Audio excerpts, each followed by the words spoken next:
In the winter of 1942, as the world burned under the weight of war, a quiet desert in eastern Washington state became the stage for one of the most astonishing and secretive operations in human history. To passing travelers, it was nothing more than a stretch of dry land, windswept and forgotten. But within months, it transformed into something unimaginable, a hidden city built from nothing, fueled by urgency, fear, and a race against time. This place was Hanford. At first, the land was empty, home to small farming communities, orchards, and families who had lived there for generations. Then, almost overnight, the U.S. government arrived with a message: leave. No negotiations, no explanations, just orders. Entire towns were evacuated within weeks. Houses were abandoned, schools shut down, and lives uprooted. The people never fully understood why. What they couldn't see was that this barren land had been chosen for a very specific reason: isolation. It was far from major cities, close to a powerful river, and surrounded by natural barriers, perfect for something that needed to remain hidden at all costs. Soon, thousands of workers began pouring in: engineers, scientists, laborers, many of whom had no idea what they were actually building. They were told only what they needed to know.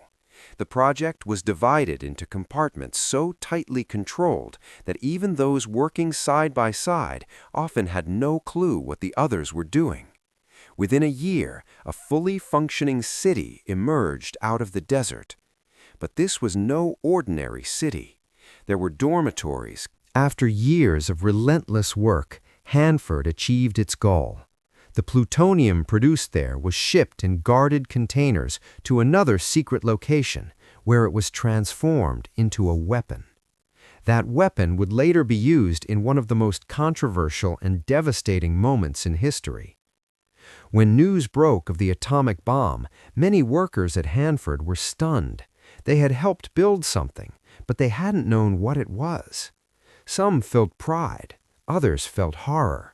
Most felt a mix of both.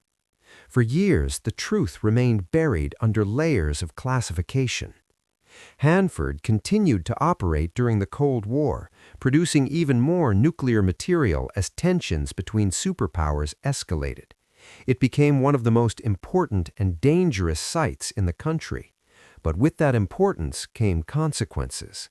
The production process generated massive amounts of radioactive waste. At the time, the long-term effects weren't fully understood, or perhaps they were ignored. Waste was stored in underground tanks, some of which were never designed to last for decades.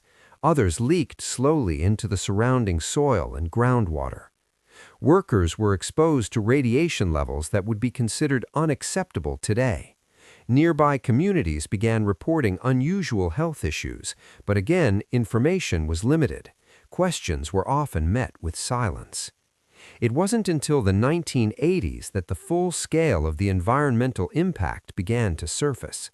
Documents were declassified, investigations were launched. What emerged was a complex and troubling picture.